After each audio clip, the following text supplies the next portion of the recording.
Bismillahirrahmanirrahim.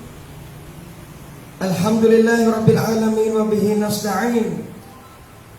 Wa la hawla wa la quwwata illa billahil aliyyil azim. Wa sallallahu ala nabiyyina Muhammad wa ala alihi wa sahbihi wa sallam. Amma ba'd. Assalamualaikum warahmatullahi wabarakatuh. Alhamdulillah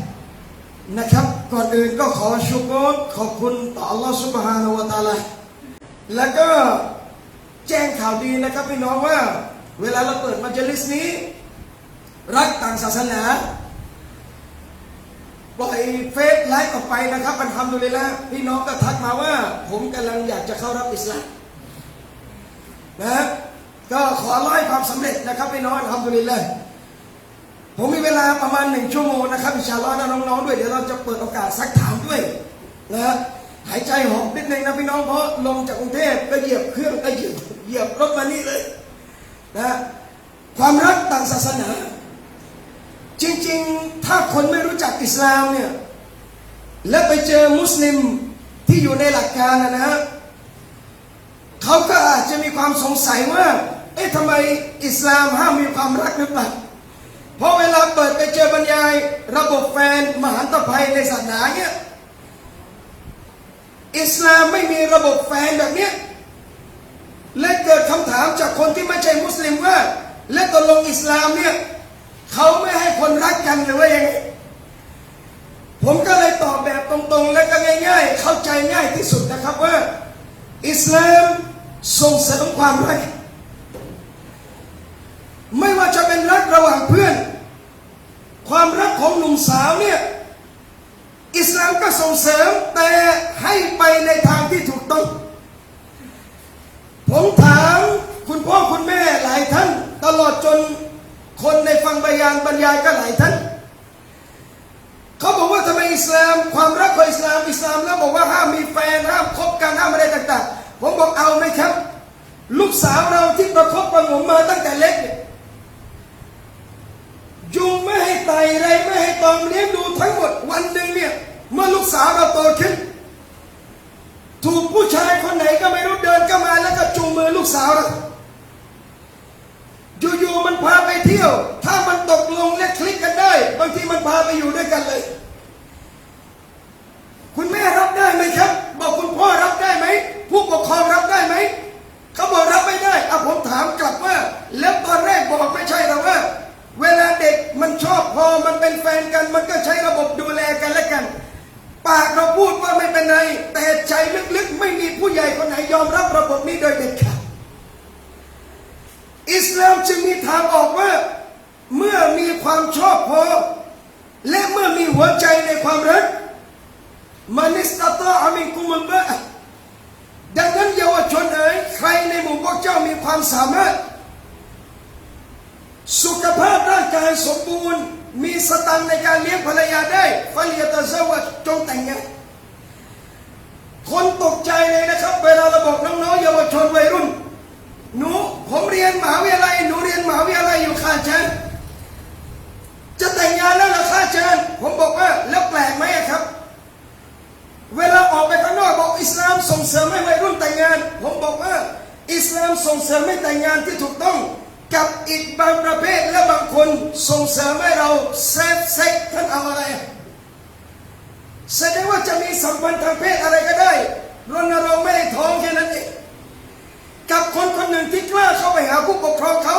และบอกว่าผมรักลูกแม่นะผมรักลูกพ่อนะผมอยากจะสู่ขอพี่น้องที่รักนี่คือหัวใจและทางออกที่สวยที่สุดของศาสนาแล้ววันนี้คำถามว่าเมื่อมีความรักหัวใจบังคับไม่ได้นะครับน้องๆบางทีเราดูนะผู้หญิงสวยมากครับผู้ชายนี่ไม่ใช่ไม่หล่อแต่มันเกินคำว่าหล่อไปแล้วเรานึกในใจมันเอาได้ยังไงวะเนี่ยขอโทษนะผมพูดแบบไปรุ่นไหนไม่ทำไมมันชอบผู้ชายคนนี้สุดท้ายพี่น้องที่รักเรื่องของหัวใจไม่มีใครบังคับได้ท่านนบีจึงดุอาต่ออัลลอฮ์นะครับว่าลาตุอาคิดนีฟีมาทัมลิกุวะลาอัมลิกุ อย่าเอาโทษกับข้าพระองค์เลยยาอัลลอฮ์ในสิ่งที่พระองค์ดูแลไม่ใช่ฉันดูแลหัวใจวันนี้จะรักจะชอบพอใครเราไม่รู้ด้วยซ้ำว่าอนาคตใครจะเป็นเจ้าสาวใครจะเป็นเจ้าบ่าวใครจะเป็นคู่ของเราเราไม่รู้เลยและก็เป็นไปได้ที่วันหนึ่งคนมุสลิมจะชอบกับคนที่ไม่ใช่มุสลิมและอิสลามห้ามไหมครับถ้าวันนี้เราบอกว่าอิสลามห้ามเขาไม่ใช่มุสลิมนะรักยังไงชอบยังไงท่านต้องตัดใจแล้วก็ห้ามโดยเด็ดขาดบอกว่าถ้าอิสลามสอนแบบนี้นะครับพี่น้องผมเชื่อว่าหลายอย่างฝืนธรรมชาติความเป็นคนในปัจจุบันทันทีอัลลอฮ์ผู้เป็นเจ้ารู้ดีว่าหัวใจมนุษย์และความรักความสัมพันธ์ความผูกพันเนี่ยบางครั้งมันเป็นสิ่งที่เกิดขึ้นแล้วมันก็จะข้ามไปได้ด้วยในระหว่างกับคนที่ไม่ใช่มุสลิมแต่อิสลามขออย่างเดียวเองพี่น้องบอกว่าลาตันกิฮุลมุชริกาตฮัตตายุมินอย่าแต่งงานกับหญิงที่เป็นมุชริกหญิงที่ยังไม่เข้ารับอิสลามจนกว่านางจะอีหม่านก่อนมีคนถามขึ้นมาทันทีเลยนะครับว่าแล้วความรักกับความศรัทธาล่ะอาจารย์ผู้หญิงคนนี้รักผมแต่ถ้าเขาไม่เข้ารับอิสลามผมจะอยู่กับคนที่รักผมและผมรักเขาไม่ได้เลยครับอาจารย์ผมก็จะตอบว่าถ้าจะอยู่ก็อยู่ได้แต่ลองคิดดูนะครับว่าบุคคลระหว่างเรามนุษย์กับมนุษย์เนี่ยเขารักเราได้วันหนึ่งความรักเนี่ยมันอิดโรยแล้วมันจะร่วงโรยลงไปเรื่อยๆได้แต่ถ้าวันนี้มีบางอย่างมาควบคุมในระหว่างคนสองคนสิ่งนี้แหละครับที่จะประคองชีวิตคู่ให้เดินต่อไปอย่างบารอกัตได้เราเรียกมันว่าศาสนาบอกจนกว่านางจะอีหม่านนะแสดงว่าถ้าคนคนหนึ่งรักอัลลอฮ์ยังไม่ได้เขาก็จะรักเราไม่ได้หรือถ้าเขารักอัลลอฮ์ได้ท่านต้องถามตัวเองว่ารับต่อได้ไหมในสิ่งที่จะตามมาในอนาคตข้างหน้าหลายเคสเกิดขึ้นนะครับพี่น้องที่รักผมไม่รู้จักสนิทสนมกับใครเป็นส่วนตัวทั้งสิ้นอันนี้เนี่ยผมเรียนมาพุทธบ้านนิกาเลยนะเพราะไอ้น้องฮาดีเนี่ยโทรผมตั้งแต่ก่อนแต่งงานนะอาจารย์มาพุทธบ้านนิกาหน่อยบอกแล้วก็คือรู้จักกันอัลฮัมดุลิลละห์พอสมควรบอกนี่ได้แต่งกับใครอ่ะแกบอกว่าคนวาลับที่เรียนกุลียะนะชื่อแพรวาจะรู้จักไหมไอ้ผมถ้าผมรู้จักนี่ก็แปลกมากน่าแสดงว่าอาจารย์มันไปส่องเฟซอะไรใครหรือเปล่าแต่ใครได้ข่าวมันทำเลยแหละเพราะวงการนี้ไม่ใช่กว้างหรอกครับบอกทำเลยแหละบอกอาจารย์มาคุตบ้านหน่อยติดงาน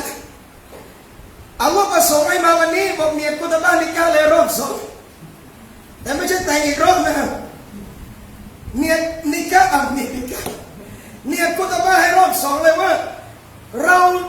พี่น้องเวลาเราชอบคนที่ไม่ใช่มุสลิมบอกอันดับแรกปูพื้นเลยนะครับว่าให้เขารักและศรัทธาในอิสลามก่อนเวลาคนจะเข้ารับอิสลามมีสองประเภทนะฮะหนึ่งเข้าก่อนแต่งกับสองเข้าหลังแต่งเข้าก่อนแต่งเนี่ยก็ยังไม่เท่าไหร่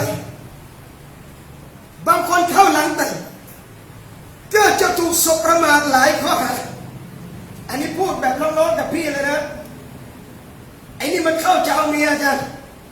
ไอ้นี่มันเข้าเพื่อจะแต่งงานมันไม่ได้ศรัทธาจริงๆพี่น้องคำพูดนี้เป็นคำพูดต้องห้ามโดยเด็ดขาดเมื่อใดคนหนึ่งกล่าวว่าศรัทธาในอัลลอฮ์ศรัทธาในตัวท่านนบีมุฮัมมัดศ็อลลัลลอฮุอะลัยฮิวะซัลลัมหน้าที่เราคือยอมรับในสิ่งที่เขากล่าวเรื่องในหัวใจระหว่างเขากับอัลลอฮ์วันนี้ผมชื่นชมหนึ่งอย่างกับน้องชายผมคนนี้แข็งแกร่งมากมุสลิมที่อยากจะแต่งงานกับหญิงที่ไม่ใช่มุสลิมถ้าเข้มแข็งไม่พอท่านแต่งไม่ได้โดยเด็ดขาดโดยเด็ด านเด็กไหมครับมานั่งจับแล้วสอนบอกนี่อาลีฟนี่บานี่ตานี่อ่านนี่อ่านอีบอกนี่อ่านอูพี่น้องเด็กเราเจอเนี่ยเวลาสอนกิราตีเวลาสอนกุรอานเจอเด็กประมาณชั่วโมงหนึ่งต่อวันมักเล็กไอชาผมไม่ชั่วโมงครึ่งแล้วไม่ใช่เจอคนนี้คนเดียวเด็ก10 คนแล้วต้องสอน10เอาละเด็กคนนี้ขี้เกียจอ่านไม่รู้เรื่องเดี๋ยวผ่านแล้วเด็กคนอื่นมาต่อเวลาเราสอนถามครูกุรอานจริงๆที่เคยสอนเด็กอารมณ์เคยขึ้นไหมครับมีไหมฮะหรือนิ่งตลอดท่านนิ่งตลอดได้ท่านคือสุดยอดของครูเดี๋ยวขึ้นพี่น้องถ้าบางคนเบรกไม่อยู่นี่ไปเลยพี่น้องแล้วค่อยขอมาอัพกันทีหลังไปเลยพี่น้องเจอเด็กสอนกุรอานที่อ่านไม่เป็นเลยชั่วโมงครึ่งอยู่กับเขาเราเครียดและลองคิดสิครับว่าคนหนึ่งไม่รู้จักอะไรเลยเกี่ยวกับอิสลามและต้องมาอยู่กับท่าน24 ชั่วโมงถ้าคนใจไม่เข้มแข็งพอแต่งงานกับมุอัลลัฟไม่ได้ถ้าไม่มีความเด็ดเดี่ยวพอท่านรับอามานะห์ที่ยิ่งใหญ่นี้ไม่ได้โดยเด็ดขาดนี่คือของขวัญอันยิ่งใหญ่ที่อัลลอฮ์ให้ท่านนี่คือสิ่งมหาศาลที่อัลลอฮ์ส่งคนนี้มาให้แล้วเพื่ออะไรครับพี่น้องรักได้ดูแลได้แต่งงานได้อยู่ด้วยกันได้อย่างเดียวสำคัญที่สุดจงอีหม่านต่ออัลลอฮ์ก่อนเป็นอันดับแรกรักไม่มีพรมแดนแน่นอนรักไม่มีขอบเขตของเขาเรียกอะไรนะระหว่างประเทศแต่รักต้องมีศาสนาแต่รักต้องมีแนวทางแล้ววันนี้เวลาคนแต่งงานกับพี่น้องที่ไม่ใช่มุสลิมอันนี้เนี่ยเคสผู้ชายแต่งกับผู้หญิงลำบากแล้วนะครับพี่น้องประมาณ 10%ถ้าผู้หญิงมุสลิมนี่น้องๆตาทุกคนนะได้กับผู้ชายที่ไม่ใช่มุสลิมเธอต้องลำบากอีก 80%เพราะอะไรรู้ไหมครับ power ผู้หญิงไม่เหมือนกับผู้ชายอันนี้เตือนเลยอันนี้เตือนนะครับน้องๆว่าผู้ชายเวลารักกับคนไม่ใช่มุสลิมเป็นผู้หญิงเนี่ยส่วนใหญ่เมื่อผู้หญิงมาต่ออัดมาอยู่กับเราแล้วเนี่ยส่วนมากจะต่ออัดสามีผู้ชายจะมี power ในเรื่องของนาฟะกะห์ในเรื่องค่าใช้จ่ายแต่เวลามุสลิมชอบกับคนต่างศาสนาที่ไม่ใช่มุสลิมผู้ชายเนี่ยเขามี power มากกว่าเราลองดูสิครับอัลลอฮ์อนุมัติหญิงอาลีกิตาบให้แต่งกับมุสลิมได้แต่ไม่อนุมัติให้ชายอาลีกิตาบแต่งงานกับหญิงมุสลิมเพราะอะไรเพราะสายเลือดลูกจะตามพ่อและผู้หญิงมีความอ่อนแอมากกว่าผู้ชายถ้าได้คนมุอัลลัฟมาและเขาไม่เอาอิสลามจริงๆผู้หญิงเนี่ยจะเสียมากกว่าผู้ชายได้ผู้หญิงเลยเตือนบอกว่าเอาแหละครับวันนี้อันดับแรกอยู่ด้วยดีมีอีหม่านก่อนอันดับแรกจงสอนเขานะครับเขาเป็นน้องใหม่เขายังใหม่ในศาสนาแล้วเวลาใหม่ในศาสนาเราจะทำยังไงพี่น้องสอนเหมือนนบีสอนคนมุอัลลัฟและเขารักอิสลามพี่น้องใจเขารักอัลลอฮ์อยู่แล้วอินชาอัลลอฮ์ใจเขารักอัลลอฮ์อยู่แล้วและเขามาเปล่าเปลี่ยวเขาตัวคนเดียวเขามาอยู่กับเราโดยที่เขาจากบ้านจากพ่อจากแม่จากความสบายก็หมดมาอยู่กับเราเนี่ยอามานะห์อย่างหนึ่งเวลาเรามีความรักและเราแต่งกับคนต่างศาสนาแล้วว่าอาชิรูฮุนนะบิลมารูฟจงอยู่กับพวกนางด้วยดีพี่น้องทำร้ายผู้หญิงมุสลิมที่เป็นภรรยาเราที่นางเป็นมุสลิมเดิมๆและเราทำลายให้เขารู้สึกเสียใจก็ผิดแล้วแต่วันหนึ่งถ้าผู้ชายทิ้งผู้หญิงคนนี้ยังไงเขาก็ยังอยู่ในศาสนานี้แต่ถ้าผู้หญิงคนหนึ่งที่ไม่รู้จักอะไรเกี่ยวกับอิสลามเลยแต่งงานกับผู้ชายมุสลิมแล้วถ้าผู้ชายปฏิบัติไม่ดีจนเขาเสียใจแล้วถ้าผู้ชายไปทิ้งว่าง่ายๆ2 กระทงนะครับพี่น้อง1ในการข่มเหงสตรี2ถ้าเขากลับไปเป็นเหมือนเดิมท่านจะรับผิดชอบยังไงและ3ถ้ามีลูกและเขาเอาลูกกลับหมด กียรตินี่คือสิ่งที่เราต้องตระหนักรับเข้ามาแล้วต้องดูแลให้ดีที่สุดในชีวิตนะแต่ถ้าดูแลดีได้มาชาอัลลอฮ์นี่คือการขยายและคือการดาวะห์อิสลามที่ยิ่งใหญ่มากๆขอโทษนะครับคุณแม่อยู่จังหวัดอะไรนะศรีสะเกษใช่ไหมครับนี่บอกศรีสะเกษใช่ไหมฉันว่าผมจะไปนะที่อีสานเราก็ไปเหมือนกันนะอีสานผมยอมรับอย่างหนึ่งมุสลิมไม่ค่อยมีได้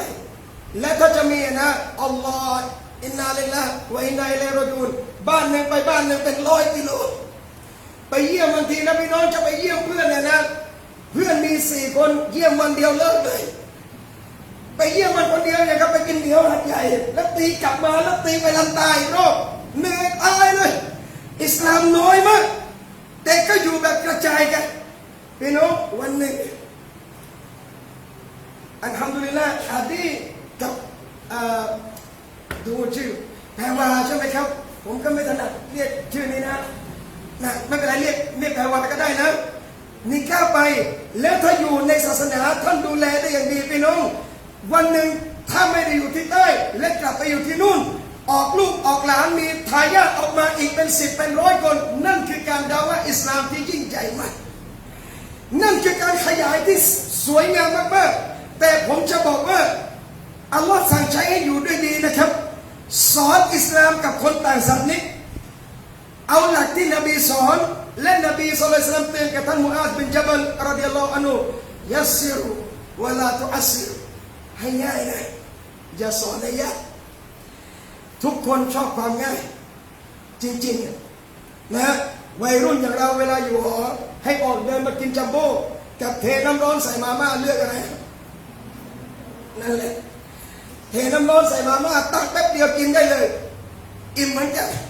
อันตรายพอๆกันเลยครับพี่น้อง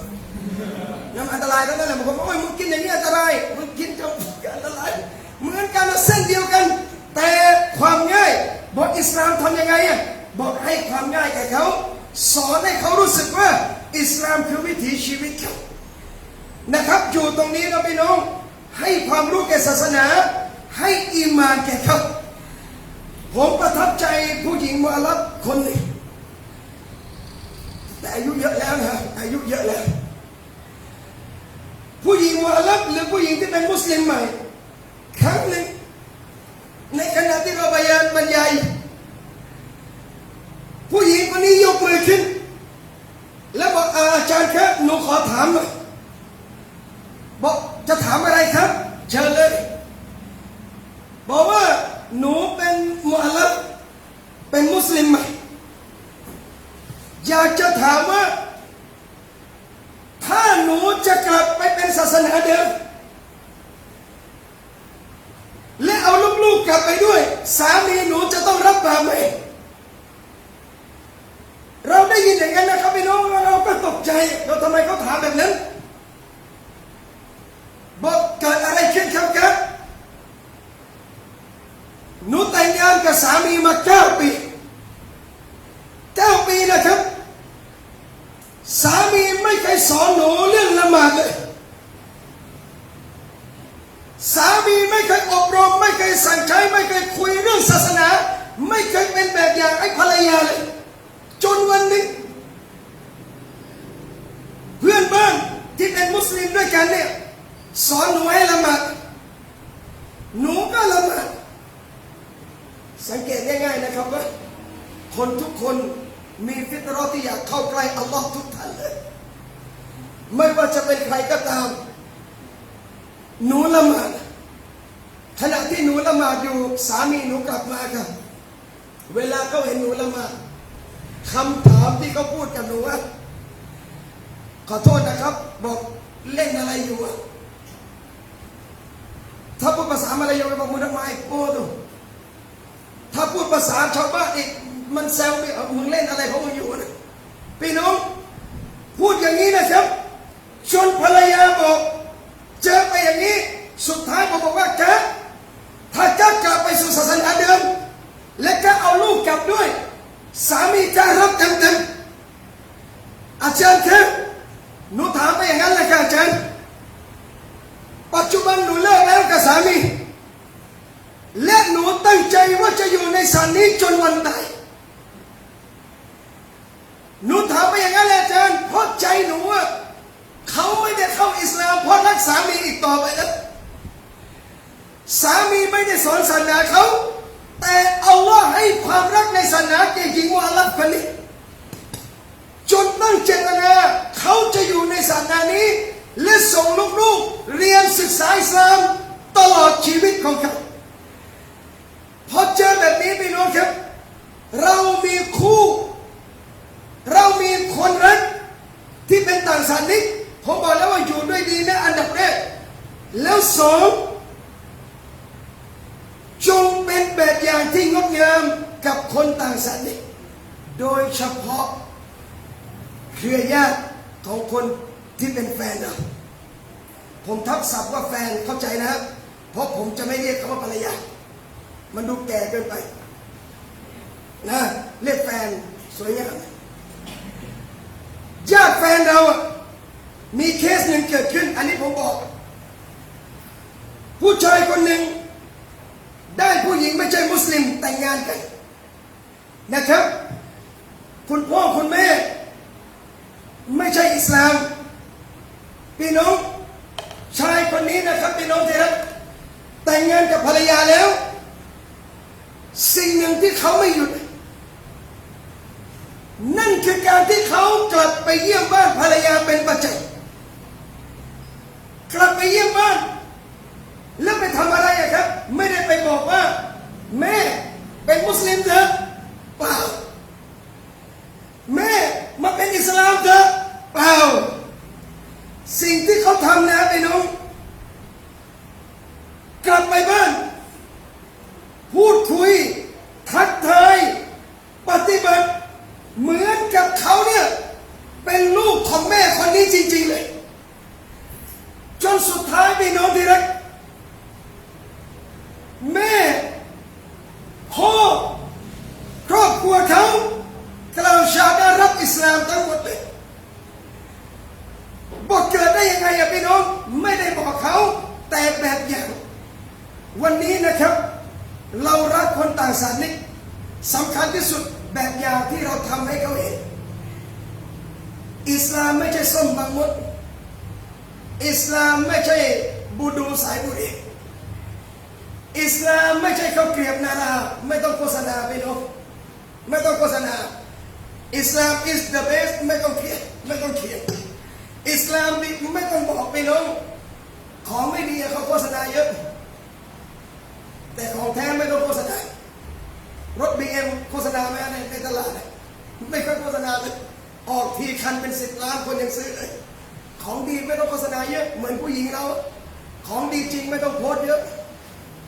พอลงโซเชียลบ่อยๆรู้แต่ครับของไม่ค่อยดีเท่าไหร่ต้องเขาเรียกว่าเซลล์ของดีไม่ต้องโฆษณาพี่น้องบอกมุสลิมว่าปิดหมดเลยใส่ฮิญาบไม่มีใครเห็นเลยบางคนใส่นิกอบอีกเครียดเลยแล้วใครจะขอหนูว่าอาจารย์บอกไม่ต้องเครียดของดียังไงคนก็เจอพี่น้องกล้วยไม้ป่าอยู่ในเขาตั้งลึกคนจะไปเอามาได้เลยแล้วคนดีๆพี่น้องเดินบนดินเราให้ดีจริงแต่ครับยังไงก็ถึงอินชาอัลลอฮ์บอกว่าแบบอย่างที่งดงามมีพลังมากในการที่จะสอนคนที่เป็นภรรยามีเคสหนึ่งเกิดขึ้นนะผมได้รับอินบ็อกซ์ข้อความทางเพจกับพี่น้องท่านหนึ่งบอกว่าอาจารย์ครับ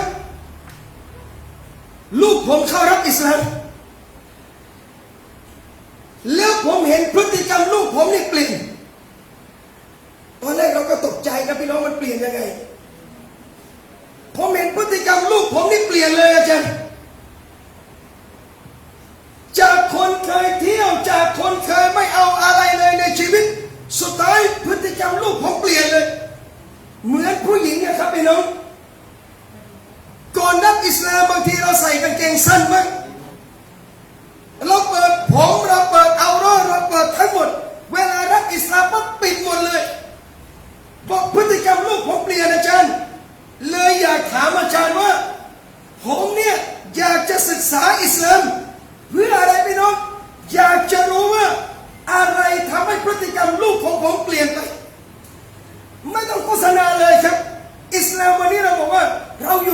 างศาสนิกไม่ว่าจะเป็นพ่อตาเราจะเป็นแม่ยายเราจะเป็นใครก็แล้วแต่พี่น้องต่างศาสนิกเรารักเขาได้เราแต่งได้อย่างเดียวกำหนดขอบเขตอีหม่านต่ออัลเลาะห์นะรักบังได้แต่สำคัญที่สุดถ้าไม่รักอัลลอฮ์เราอย่ารักกันเลยดีกว่าพี่น้องถ้าไม่รักอัลลอฮ์เราอย่ารักกันเลยเพราะเมื่อใดผู้ยิ่งใหญ่ขนาดนั้นเรารักไม่ได้อย่าหวังนะครับว่าผู้หญิงหรือผู้ชายคนหนึ่งจะปฏิบัติดีกับเราเป็นไปไม่ได้เลยเด็ดขาดวันนี้เลยก็บอกว่ารักต่างศาสนิกพี่น้องที่รักครับเรารักได้แต่เงื่อนไขเดียวสำคัญมากๆอีหม่านที่ชัดเจน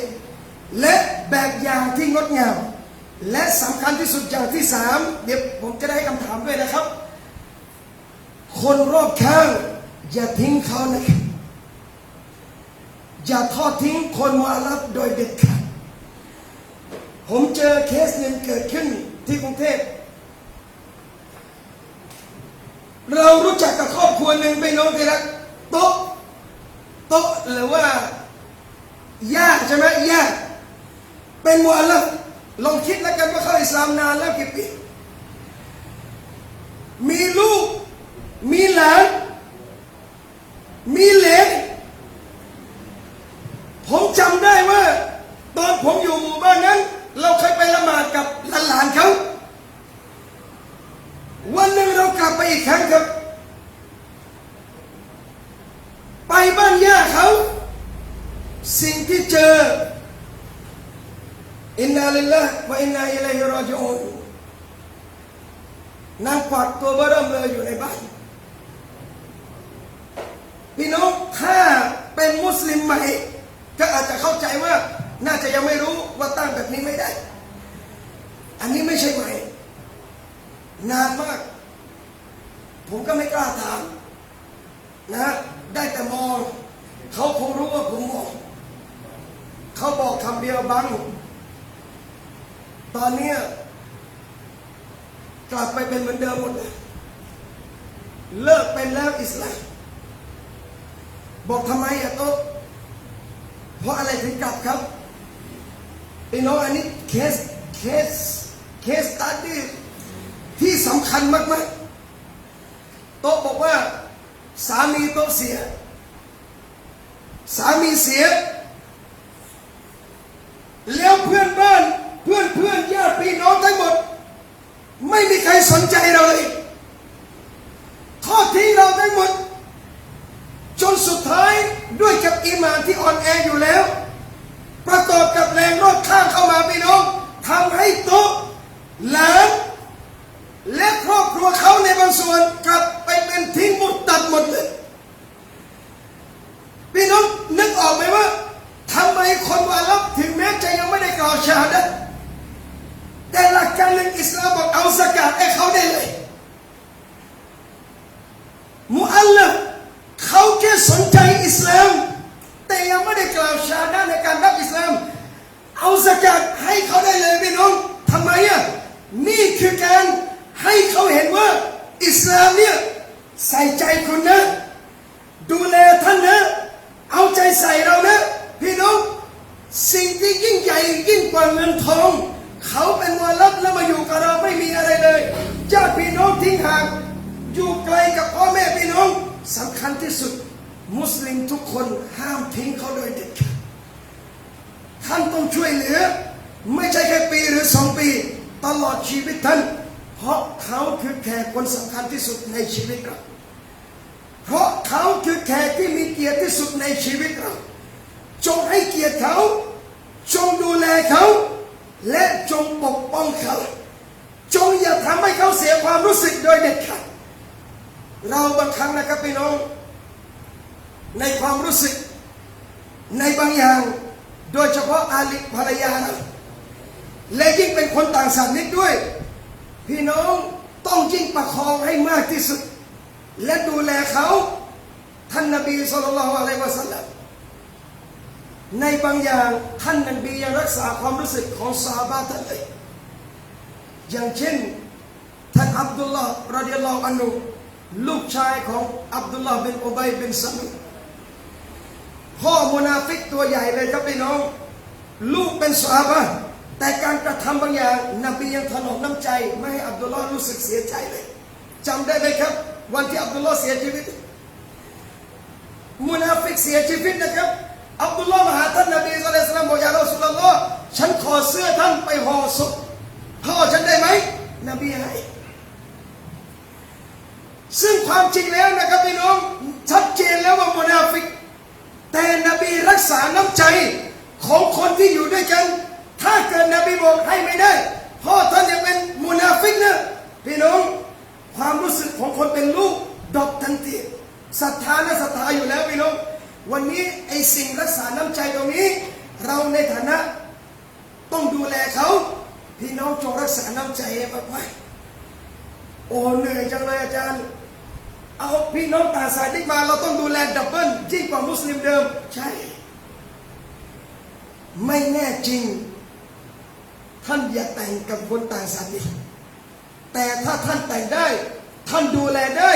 ท่านคือสุดยอดของคนท่านคือสุดยอดและนี่คือการดาวะอีกหนึ่งอย่างที่ผมบอกไปแล้วอินชาอัลลอฮ์พี่น้องดูแลกันนะครับและก็ฝากผมบอกแล้วว่ามันเนียนมันคุตบานิกาเลย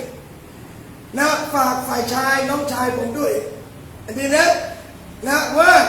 อภัยกันให้มากๆแค่มุสลิมด้วยกันเนี่ยดูจากสภาพน่าจะยังไม่แต่งงานกันเกือบทั้งนั้นนะครับเหมาะนี่ก่อนแล้วกี่หนึ่งแม่เข้าใจภาษามาลายูไหมฮะชาวบ้านมาเรื่อยๆเดี๋ยวเข้าใจมาเรื่อยๆเดี๋ยวเข้าใจนะครับบอกว่าเราเอาผมแล้วกันพี่น้องเดี๋ยวไปโดนคนนู้นคนนี้ผมแต่งงานกับแฟนก็รั้วนี่ด้วยกันเลยนะรั้วหมหาวิทยาลัยลูกศิษย์อาจารย์กริยาเลยผมเอาติการกับลูกศิษย์อาจารย์แล้วผมก็ลูกศิษย์อาจารย์ด้วยมุสลิมด้วยกันนะครับเรียนศาสนามาตลอดเวลาอยู่ด้วยกันเนี่ยมีแม้ทำแบบไม่โดนใจผมไม่โดนใจเขาก็เยอะเขาไม่โดนใจผมก็มีนี่ขนาดรู้หลักการอิสลามทั้งคู่แล้ววันหนึ่งน้องคนหนึ่งเข้ามาในอิสลามใหม่ๆเปิดประตูบ้านเข้ามาเป็นไปได้พี่น้องมุมนี้นั่งไม่ได้แต่เขานั่งธรรมดาอยู่แล้วตรงนี้ต้องถอดรองเท้าเข้าเขาเดินเข้าตรงนี้เนี่ยก่อนเข้าต้องถอดเสื้อและแขวนไว้เขาใส่เข้าไปเลยธรรมดาหน้าที่อดีตคืออะไรพี่น้องฟัลยาฟูวะลยัสฟะวะลยัสฟะให้อภัยมากๆนึกเสมอว่าเขาใหม่อาจารย์10 ปีแล้วอาจารย์เป็นมุสลิมมา10 ปี100 ปีก็ต้องอภัยให้อภัยกันเยอะๆนะครับและก็ฝากน้องแพรวาซึ่งเป็นน้องใหม่แล้วก็เป็นภรรยาของอาดีด้วยเราเป็นมุสลิมใหม่พี่น้องเมื่อเข้ามาแล้วถ้ามีอะไรนะครับมีอะไรสงสัยหรือมีอะไรไม่สบายใจคนแรกที่ต้องปรึกษาจงปรึกษากับสามีก่อนนะปรึกษาก่อนนะและสำคัญที่สุดเพื่อนๆที่เป็นมุสลิมหมายถึงสงสัยในเรื่องศาสนานะเพื่อนๆที่เป็นมุสลิมเพื่อนๆที่อยู่ในญะมาอะห์รอบข้างอย่าทิ้งนะครับดูแลเขาให้ดีที่สุดและสิ่งที่จะทำให้คนต่างศาสนามีใจที่เชื่อมั่นกับอัลลอฮ์ตลอดไปนั่นคือความศรัทธามีเคสอีกแล้วเกิดขึ้นหลายเคสนะพี่น้องคนหนึ่งเข้ารับอิสลามนะเข้ารับอิสลามแล้วก็แกเข้ารับอิสลามเนี่ยแกได้แต่งงานกับคนดูไบนะสามีเป็นคนอาหรับแต่ภรรยาคนเมืองไทยคนไทยนะแต่รับอิสลามผู้หญิงดีมากพี่น้องรับอิสลามสามีบางทีนานๆมาครั้งแต่งตัวปิดเอารัดอย่างดีสุดท้ายแม่เข้ารับอิสลามเช่นกันเหลือพ่อคนเดียวไม่เข้ายังไม่เข้านะตอนนั้นคุณป้านี่รับอิสลามเพราะอะไรครับพี่น้องเห็นพฤติกรรมลูกสาวเปลี่ยนเลยพี่น้องจากเคยแต่งตัวอีกแบบพอมาเป็นมุสลิมปิดหมดเลยแต่ก่อนเคยใช้ชีวิตถ้าจะมีเที่ยวกลางคืนมีอะไรบ้างเวลาเป็นมุสลิมปั๊บเลิกหมดเลยคุณแม่สุดท้ายรับอิสลาม เหลือพ่อคนเดียวคุณลุงไม่ทำแต่ยังอยู่กับคุณป้านะครับคืนหนึ่งป้าบอกกับสามีว่าพี่ลองขอกับอัลลอฮ์ดูสิลองขอกับอัลลอฮ์ดูในสิ่งที่พี่อยากได้พี่น้องคุณลุงไม่ใช่มุสลิมยกมือขึ้นแล้วบอกอัลลอฮ์ยาอัลลอฮ์ฉันอยากได้1 2 3 4บอกอัลลอฮ์เชื่อไหมครับอัลลอฮ์ให้จริงๆสุดท้ายเข้ารับอิสลามตามภรรยาทันทีไม่เข้าเปล่าผมเจอกับครอบครัวนี้นั่งรถตู้นะครับพี่น้องจากจังหวัดระยองมากัน3 พ่อแม่ลูกขึ้นมาฟังบรรยายกรุงเทพมาฟังบรรยายมาสายนะฮะเขาบรรยายจบเพิ่งถึงรถตู้อ่ะพี่น้องแล้วบอกว่านี่ผมเนี่ยรีบมานะจากต้องรีบกลับเพราะคุณยายแม่ผมอายุประมาณ80 ปีอยู่บ้านคนเดียวท่านก็รับอิสลามเช่นกันเหลือคนเดียวบอกไม่เป็นไรขออนุญาตไปฟังศาสนาไปพี่น้องสามลูกฟังเสร็จตีรถกลับเลยไม่ใช่แค่นั้นเดือนรอมฎอนที่ระยองแถวบ้านไม่มีมัสยิดละหมาดตะเราะเวห์ละหมาดเพราะแกละหมาดไม่เป็นพี่น้องทิ้งบ้านที่ระยองมาเช่าบ้านในหมู่บ้านมุสลิมที่กรุงเทพ1 เดือนเต็มประดับตกแต่งภายในจัดระเบียบในบ้านใส่แอร์อะไรต่างๆอยู่บ้านเนียดอย่างเดียวต้องการละหมาดตะเราะเวห์เนียดแค่อยากละหมาดตะเราะเวห์เองยอมจ่ายเงินนะครับพี่น้องเอาเยอะเอาอะไรมาอยู่ด้วยกันเลยบอกว่าทำไมเขาถึงรับอิสลามแล้วมั่นขนาดนั้นความเชื่อและศรัทธาหัวใจที่เชื่อมั่นในอัลลอฮ์ความเชื่อมั่นจะเกิดไม่ได้จนกว่าเราจะพยายามหามันวัลลดีนะจาฮดูฟีนะและบรรดาผู้ที่ดิ้นรนในทางของอัลลอฮ์อัลลอฮ์จะชี้ทางให้มีปัญหาอะไรนะครับและชีวิตคู่ยังไงก็ต้องทะเลาะยังไงต้องทะเลาะไม่ทะเลาะไม่ใช่ชีวิตคู่ทะเลาะมีสายหลายสเต็ปมองหน้าก็นั่นก็ไม่พอใจแล้วนะถึงไประดับรุนแรงแต่ยังไงเนี่ยมันต้องมีอยู่แล้วจะปรับตัวเข้าหากันนะเพราะมันแก้ไม่ได้บางคนหวานเนี่ยพี่น้องแต่งงานใหม่ๆมีปัญหาอะไรเราปรับตัวเข้าหากันนะเด็กนะคนละครึ่งนะมันปรับยังไงคนละครึ่งพี่ชอบสีขาวผมชอบสีแดงปรับยังไงฮะบอกปรับไม่ได้อันนี้ชอบกินอย่างนั้นผมชอบกินอย่างนี้ผมกินอาหารใต้ปลาสตออันนี้ชอบน้ำพริกอ่องอย่างเงี้ยปรับยังไงครับบอกปรับเข้าหากันนะปรับไม่จบและยังไงตกลงเลยนะแต่งงานแรกๆอินชาอัลลอฮ์นะครับเนี่ยมีปัญหาอะไรเราทั้งคู่ปรับสู่อัลลอฮ์ปรับเข้าหาอิสลามยังไงก็จบสามีงอนภรรยาจะตายภรรยางอนสามีจะตายเอารู้ลิมิตเกินไม่เกิน3แล้วคนที่ดีที่สุดคือให้สลามก่อนพี่น้องผู้ชายบางทีศักดิ์ศรีมันเยอะเอาว่าเพื่ออัลลอฮ์จะครบ3 วันไม่ได้แล้วเดี๋ยวเกินลิมิตขอโทษนะเด็กนะอัลฮัมดุลิลลาห์เลยพี่น้องผิดถูกว่ากันอีกเรื่องรู้แต่ว่าเราเข้าหาก่อนให้สลามอัสสลามุอะลัยกุมก่อนเราคือสุดยอดอภัยกันเยอะๆชีวิตคู่มีปัญหาแน่นอนแต่ทุกปัญหาจะจบได้ด้วยอิสลามเชื่อนะครับอินชาอัลลอฮ์ทุเรียนมีหนามใช่ไหมนะแต่แปลกไหมเราก็พยายามแหวกจะกินเนื้อทุเรียนเจ็บมือนะกว่าจะเคาะกว่าจะตีกว่าจะแหวกมันเนี่ยกว่าจะดึงมันออกยากมากทำไมเราอดทนได้เพราะเรารู้มันอร่อยยังไงคนยังไม่แต่งงานเวลาได้ยินไอ้นี่มีปัญหาชีวิตคู่ไอ้นี่ปัญหาชีวิตคู่อย่าท้อนะครับนั่นคือเนื้อหมอนทองที่อยู่ข้างในนั่นคือเนื้อหมอนทองนะพี่น้องอย่าท้อนะในความลำบากของเขาแค่ไม่เล่าความสุขให้เราไปแค่นั้นเอง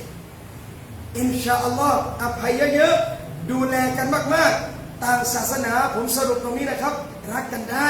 แต่ให้มีอิสลามเป็นพื้นฐานนะครับรักกันเพื่ออัลลอฮ์ถ้าวันหนึ่งจะโกรธก็ขอให้โกรธเขาเพื่ออัลลอฮ์ทำไมถึงโกรธนะครับเขาไม่ละหมาดเราโกรธพฤติกรรมเลยนะบางไม่ไปมั มัสยิดโกรธเลยโกรธได้เลยพี่น้องไอ้แบบนี้น่าโกรธเลยบางไม่ไปสุราภรรยางอนเลยนะเพราะเขาทรยศอัลลอฮ์แล้วเขาทำในสิ่งที่ไม่สมควรทำพี่น้องและสุดท้ายชีวิตคู่จะเป็นยังไงก็แล้วแต่นะครับจะเป็นต่างศาสนิกมารับอิสลามหรือจะเป็นมุสลิมเดิมสำคัญที่สุดขอให้ตัวสามีนะครับพี่น้องยืนหลักเอาไว้ให้มั่นอภัยให้มากๆปากให้หนักที่สุดนะปากให้หนักที่สุดนะขอโทษให้เป็นและท่านจะเป็นสามีที่ดีที่สุดขอโทษภรรยาให้เป็นอภัยให้เป็นยิ้มให้เก่งมุกให้เยอะอย่าลืมนะว่าคนเดียวในโลกที่เราทำได้ทุกอย่างและไม่ฮารอมคารมที่สะสมมาทั้งหมดตั้งแต่มัธยมต้นใช้ได้ครับนะมุกมิวสิกวิดีโอที่ท่านจำมาทั้งหมดในตอนนั้นใช้ได้ตอนนี้เลยเราดูมิวสิกใช่ไหมพระเอกมันยืนนางเอกยืนพี่น้องเอาเสื้อไปคลุมใช้ได้ตอนนี้ใช้ได้เลยนะแต่มุสลิมเราแปลกเวลาของฮารอมเราขยันเวลาของฮาลาลเราไม่ทำแปลกมากๆสมมุตินะบางที่ผู้หญิงผู้ชายเขาเรียนแยกกันเราก็ชอบสมมุติว่าชื่ออะไรเนี่ยชื่ออะไรเดี๋ยวสมมติชื่อผมก็กลัวจะไปโดนชื่อแล้วผมก็ต้องกลับไปเคลียร์กันว่าทำไมแม่ชื่อคนนี้ไผ่จังและชื่อที่เบาปากผมที่สุดคือน้องมาเพราะมันติดอยู่ที่ปากมาเนี่ยจะบอกนี่ก็นั่นก็ของกินกันไปนะบอกว่าสมมติชื่อมาเนี่ยนะเราแอบชอบมากเลยเนี่ยจำความทรงจำในอดีตไกลๆได้มากก่อนเราจะรู้จักอิสลามเป็นมุสลิมแล้วแหละแต่ไม่ค่อยรู้จักอิสลามเท่าไหร่เราเคยเอาของไปตั้งในตะกร้ารถนี่สมมุตินะเราไม่ทำหรอกเบอร์อะไร940ยะลาเวฟแดงพอจะไปเจอก็ฮารอมใช่ไหมแกก็เลยคิดว่าตั้งแบบนี้ไม่เป็นไรนะเขาเรียกว่าอยากแหกโค้งนะแต่ก็แตะเบรกอยู่จะไม่ได้มันอยู่บ้างนะครับไปตั้งไปน้องถามเรานะว่าเวลาตั้งวินาทีแรกในตะกร้าเนี่ยพวกเราไม่ทำหรอกเราไม่ทำตั้งในตะกร้ารถแล้วกลับมาเนี่ยใจเป็นไงฮะเราไม่รู้หรอกว่าเราไม่ทำผมบอกให้แล้วกันนะสมมติว่ามีคนทำเนี่ยใจมันตุ้มต่อมเลยนะจะได้พอได้ปั๊บคืนนั้นอยู่หอจะซากันล้อคอยรันแค่บอกว่าจะซากันล้อคอยรันไอ้หนุ่มใจเป็นไงครับอาจารย์ตอบแทนเลยเนี่ยมันหมดทุกอย่างเลยมันเหมือนโดนน้ำกรดจุกกอน้ำส้มอะไรสักอย่างมันหายหมดเลยตื่นเต้นมากยังไม่เท่าไหร่พรุ่งนี้ท่านลงไปที่รถท่านเจอของในตะกร้าท่านโอ้โหพี่น้องแทบจะหมดกำลังใจจะเข้าเรียนอุซูลุลฟิกตอนบ่ายเลยนะหมดทุกอย่างแต่เราไม่เจอแล้วไม่เอาแล้วสุดท้ายแค่นี้ยังตื่นเต้นแปลกนะเวลาแต่งงานไปแล้วไม่ทำบ้างแบบนี้แปลกไหมนะทำไมเวลาเราแต่งเราไม่ทำแบบนี้ทำไมไม่แอบเซอร์ไพรส์ภรรยาไม่แอบอะไรบ้างลองนะอินชาอัลลอฮ์ชีวิตคู่นะหวานได้ตลอดและสักวันนะครับพี่น้องและการดาว่าที่ยิ่งใหญ่กับคนที่ไม่ใช่มุสลิมไม่ต้องไปบอกเขาแล้วว่าของเราเป็นอย่างนั้นเป็นอย่างนี้สำคัญที่สุดอยู่ที่ตัวท่านอยู่ที่มารยาทเราเดินให้ดีแต่ครับของหอมยังไงคนก็ดมของเหม็นแพ็คห่ออย่างดีสุดท้ายเขาเปิดเขาก็โยนทิ้งไก่ทอดหาดใหญ่ร้านไม่ต้องสวยนะกะไอชอบผมขายอยู่หน้าคูเต่าในเข็นรถเก่าดังแต่คนเดินผ่านไม่น้องหันมาหาทุกรายเลยเพราะกลิ่นมันหอมของหอมนะใครก็อยากเข้าใกล้ไม่จำเป็นต้องยื่นให้เขาหรอกครับอิสลามคือของหอมแล้วอยู่ที่เราใช้หรือยังแค่นั้นเองนะก็ฝากเอาไว้นะครับทำไปได้อีกประมาณ10 นาทีมีอะไรจะถามไหมครับดีนะหรือน้องๆมุสลิมจะเขียนไหมครับ มุสลิมีนคุณแม่มีอะไรจะถามไหมครับนะมีคุณน้าด้วยนะครับอันทำไปแล้วหรือใช้ไมค์ก็ได้นะครับทำไปแล้วนะมีอะไรถามไหมครับใช่ครับคือถ้าดีดูแลไม่ดีนะคุณแม่ฟ้องอาจารย์ได้เลยนะจริงๆนะบอกผมก็ได้นะแต่ผมเนี่ยบางทียังไม่ได้อยู่กับน้องอาร์ตี้เขาอาจารย์บางทีอาจารย์อยู่มหาลัยนี้อาร์ตี้มาฟ้องเลยนะทำให้ภรรยาเสียใจอะไรบอกเลยนะไม่เป็นไรเดี๋ยวพวกเราจะคอยจัดการให้ชาวบ้านนะครับจัดการเลยเพราะว่าถือว่าเป็นแขกVIPเราต้องดูแลนะเราต้องดูแลนะต้องประคบประหงมยิ่งกว่านายกเทศมนตรีต้องประคบประหงมนะโดยเฉพาะมุสลิมนะต้องดูแลให้ดีนะจะทิ้งเขาให้อยู่ลำพังนะครับไม่ใช่บอกว่าไม่เป็นไรเขาแต่งงานแล้วเราไม่ต้องยุ่งได้ในบางเรื่องแต่ถ้าเรื่องครอบครัวเราไม่ต้องยุ่งในเรื่องฮาลาลก็ยุ่งในเรื่องสัตว์ได้มีหนังสือส่งยื่นแล้วก็เรียนอยู่นั่งพูดมุซาการะพูดคุยอันนี้ยุ่งได้พี่น้องส่วนเรื่องในบ้านเขาทำไมต้องยุ่งนะถ้าเรื่องหัวจิตหัวใจความเป็นเพื่อนยุ่งแต่ครับอินชาอัลลอฮ์นี่คือความอบอุ่นในหัวใจที่ดีงามมากๆนะนี่เก่งมากนะครับผมขอแสดงความดีใจด้วยกับคุณแม่เพราะว่าอดีเนี่ยผมรู้จักระดับหนึ่งสนิทระดับหนึ่งนะคือตอนไปลันตาผมรู้จักความอร่อยของไอติมมะพร้าวพวกนี้ถูกต้องครับถูกต้องมากแล้วก็เป็นเด็กทำงานศาสนาช่วยเหลืองานนะครับคุณแม่ได้สิ่งที่ดีไปแล้วขอให้ดูแลเขาด้วยแล้วกันนะครับดูแลเขาเนี่ยเป็นเพราะเราเป็นลูกแล้วนะครับเป็นลูกเป็นอะไรกันแล้วนะฉะนั้นก็นี่แหละครับครอบครัวและอีกอย่างหนึ่งนะคนต่างศาสนาเวลาเข้าอิสลามอย่าให้ที่บ้านรู้สึกว่าเขาเสียลูกเขาไปสิ่งหนึ่งที่เป็นปัญหาเขาเสียลูกเขาไปเขาเลยเกลียดอิสลามโดยที่เขาไม่รู้เลยทำไมครับคนหนึ่งเข้ารับอิสลามแล้วตัดจากบ้านเลยคือไปแล้วแบบแสดงรังเกียจนะแบบไอ้นู่นไม่เยอะเขาเล่นเยอะ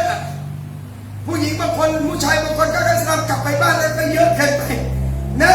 จนที่บ้านรู้สึกว่าเขารังเกียจแม่หรือเปล่าเขารังเกียจพ่อไหมเหมือนเดิมทุกอย่างต่างแค่เราต้องละหมาด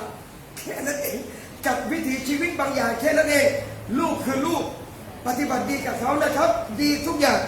นะอย่าให้คุณพ่อคุณแม่รู้สึกว่าอิสลามขโมยลูกของเขาไปนะครับให้เขารู้สึกว่าอิสลามเนี่ยไม่ได้ไปไหนและไม่ได้เอาลูกไปไหนเลยลูกยังเป็นลูกแต่ว่ากลายเป็นลูกอีกคนหนึ่งให้กับคุณแม่แค่นั้นเองในพฤติกรรมถามคุณแม่นะระหว่างรอคำถามเวลาเห็นน้องไพรวาใส่ผ้าคลุมรู้สึกยังไงครั้งแรกใช่ไหมครับตอนนี้แม่ก็อยากใส่ด้วยเหมือนกันทำเลยแล้วดูมันปลอดภัยดีค่ะมีใครสอนหรือเปล่าครับแม่คำพูดนี้ว่าดูปลอดภัยเพราะว่าใส่ตอนเขางานก็ใส่ไปรอบหนึ่งทั้งบ้านแต่งกันหมดเลยคุณยายป้าแต่งหมดเลยนะครับความรู้สึกปลอดภัยเนี่ยเกิดขึ้นเองใช่ไหมครับพี่น้องเห็นหรือยังครับคำสัญญาที่อัลลอฮ์บอกความยิ่งใหญ่ของอัลลอฮ์อัลลอฮ์จะปกป้องพี่น้องคนที่อยู่ในทางของอัลลอฮ์ไม่ใช่คุณแม่คนเดียวนะครับคนไม่ใช่มุสลิมผู้หญิงบางคนก็ถามว่าหนูแต่งแบบนี้ได้ไหมครับอยากแต่งแบบนี้บ้างได้ไหมพี่น้องผู้หญิงใส่กระโปรงสั้นเชื่อเถอะครับมันไม่ได้มาจากหัวใจที่เขาอยากแต่งแบบนี้หรอกถ้าเรามาจากความรู้สึกและภูมิใจในการแต่งแบบนี้จริงๆนะเราจะไม่มานั่งดึงกระโปรงเวลานั่งหรอกครับพี่น้องเราต้องภูมิใจในการแต่งใช่ไหมเราต้องรู้สึกสบายใจแต่ความรู้สึกตามมาเรากลัวหลายอย่างเลยกลัวโดนข่มขืนบ้างกลัวโดนลวนลามบ้างกลัวสายตามันแทะโลมบ้างกลัวสารพัดกลัวพอแต่งแบบนี้จบเลยครับความกลัวถูกหมดออกและอัลลอฮ์ก็จะปกป้องนะอัลลอฮ์ปกป้องนะครับอินชาอัลลอฮ์นะครับก็ขอให้คุณแม่ได้กับคุณน้าด้วยนะฮะค่อยๆดูไปเรื่อยๆนะครับอย่าเพิ่งรีบตัดสินนะลองไปเรื่อยๆแต่สักวันหนึ่งผมเชื่อนะครับอินชาอัลลอฮ์ว่าอัลลอฮ์ตะอาลาจะ ต้องฮิดายะห์นำทางแน่นอนอินชาอัลลอฮ์นะครับขอพระองค์ช่วยเหลือนะครับ มีอะไรบอกกันได้เลยนะบอกกับเพื่อนบอกกับผมบอกอะไรก็ได้นะที่ช่วยเหลือกันได้เต็มที่นะครับอินชาอัลลอฮ์เอาแล้วนะมีคำถามไหมครับมีคำถามจากไลฟ์สดครับอาจารย์ครับถามว่าอาจารย์เราโกรธสามีที่ออกไปกินเหล้าเราแสดงสีหน้าให้เขาเห็นเราบาปไหมคะโอ้โหผู้หญิงคนนี้ใจเย็นมากแสดงแค่สีหน้าแสดงแค่สีหน้าสามีเมากลับมาแล้วนะมีแค่สีหน้าที่บอกว่าไม่พอใจผู้หญิงคนนี้ใจเย็นมากๆใจเย็นมากๆนะไม่สีหน้าของเราที่ไม่พอใจเราไม่พอใจพฤติกรรมแบบนี้ไม่มีปัญหาเราไม่พอใจอยู่แล้วพฤติกรรมแบบนี้แต่ใจเย็นมากใจเย็นจนน่าเป็นห่วงนะเพราะคนแบบนี้ไม่สมควรแสดงแค่สีหน้าสมควรแสดงฝีปากด้วยไม่ใช่ด่านะต้องตักเตือนแล้วนะครับตลอดจนถ้าสามียังเป็นอย่างนี้เรื่องมันต้องถึงผู้ใหญ่แล้วเพราะไอ้เรื่องนี้เรื่องใหญ่นะกินเหล้าอะไรนี่คือชีวิตที่อันตรายมากพออันที่พูดกินเหล้าเนี่ยนะมีเคสหนึ่งนะคุณแม่เคสอีกแล้วเวลามันได้ไปทั่วเนี่ยมันเจอเคสหลายเคสมีคนสุพรรณคนสุพรรณนะสุพรรณเลยบางคนนี้นะครับไม่ใช่มุสลิมและก็ไม่ใช่ธรรมดาเกลียดอิสลามเลยเกลียดเลยบอกแกตอนนั้นแกเป็นทหารแกก็แกล้งเพื่อนที่เป็นมุสลิมนะเอาหมูยัดปากเลยเกลียดมากสุดท้ายเกลียดพี่น้องอัลฮัมดุลิลละห์ช่วงสึนามิภูเก็ตจำได้ไหมแกเป็นทหารปรากฏว่าทางกองทัพเกณฑ์เขาเรียกทหารเพื่อมาช่วยสร้างบ้านฟื้นเมืองภูเก็ตตอนนั้นแกบอกว่าขึ้นเครื่องไปจะไปที่อื่นขึ้นผิดนะไปลงภูเก็ตลงระนองแต่นั้นสุดท้ายไปเจอผู้หญิงมุสลิมก็เลยแต่งงานแต่แต่งงานตอนแรกเนี่ยใจยังไม่ทันยังโทรบอกที่บ้านว่าเดี๋ยวจะกลับไปบวชให้เขาไม่รู้ฮะเดี๋ยวจะกลับไปบวชให้แม่ไม่สนใจอิสลามจนวันหนึ่งแกบอกว่าแกไปช่วยคนแก่ในหมู่บ้านแบกไม้นะแกบอกตอนกำลังแบกไม้อยู่เนี่ยป้าแก่คนแก่นี่บอกว่าดวงอาทิตย์เนี่ยมันจะไปขึ้นทางทิศตะวันตกในวันนี้พี่น้องไอ้บางนี่แบกไม้อยู่ตกใจเลยดวงอาทิตย์จะไปขึ้นทิศตะวันตกได้ยังไงป้าแก่นี่บอกลองดูหลักการอิสลามกลับมาพี่น้องเปิดอัลกุรอานแปลภาษาไทยเปิดหนังสือเกี่ยวกับอิสลามอ่านอะไรวะชุดนิดเดียวคำว่าดวงอาทิตย์ขึ้นทิศตะวันตกเปิดกลับไปดูหนังสือปิดหนังสือเท่านั้นแหละครับพี่น้องกลับสุพรรณทันทีกลับสุพรรณบอกผมอยู่ระนองไม่ได้แล้วจ้ะผมต้องกลับสุพรรณกลับไปทำไมครับผมรีบไปบอกพ่อกับแม่ให้กลับมาเป็นอิสลามครับผมบอกกับย่าบอกกับน้องอยากจะให้มารับรู้อิสลามเหมือนผมแต่ผมพูดไม่เป็นนะจ๊ะสุดท้ายไม่รู้ทำไงเรียกพ่อแม่เรียกน้องเรียกญาติขึ้นมาอยู่ระนองหมดเลยมาแบบไม่ใช่มุสลิมปลูกบ้านให้อยู่พี่น้องพ่อก็ยังไม่ใช่มุสลิมอยู่แบบนั้นนะสุดท้ายเข้ารับอิสลามผมก็ถามว่าเหตุผลที่พ่อเข้ารับอิสลามเพราะอะไรเขาบอกว่าอาจารย์ครับพ่อผมอยู่สุพรรณเช้าเมาเย็นเมาค่ำเมานะบ้านกุญแจพี่น้องของหายรถหายบ้าง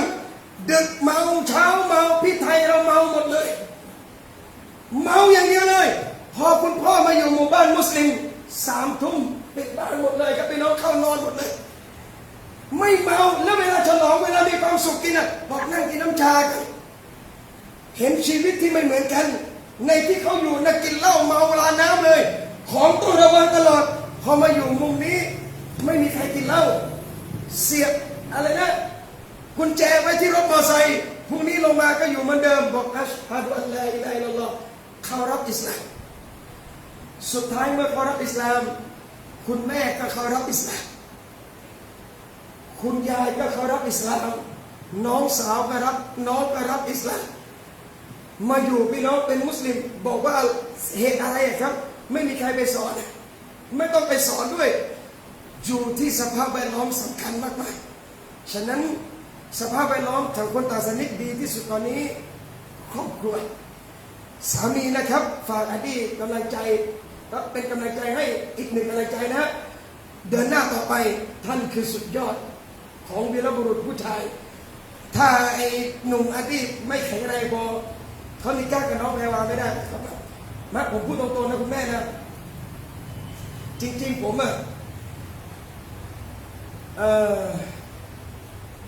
คลิปยังอยู่ใช่ไหมครับผมรู้จักเคยได้ยินข่าวน้องแพรวาเนี่ยนะก่อนอดีตจะโทรหาผมอีกนะอันนี้ไม่ได้เคยบอกที่ไหนนะแต่บอกไปแล้วแหละเมื่อกี้รู้จักแล้วอาจารย์รู้จักแล้วนะแล้วขอโทษนะครับมุสลิมที่ไม่ใช่ฮัดดีนะเนี่ยผมยังไม่รู้ว่าฮัดดีเลยนะเชื่อไหมครับมีคนอยากจะสู่ขอนิก้ากับน้องไปสัก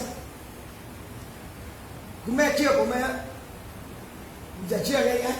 ๆอย่าเชื่อผมง่ายๆผมอาจจะโกหกก็ได้นะครับเชื่อเถอะครับไม่ใช่ฮัดดีคนเดียวที่อยากจะนิก้ากับน้องคนนี้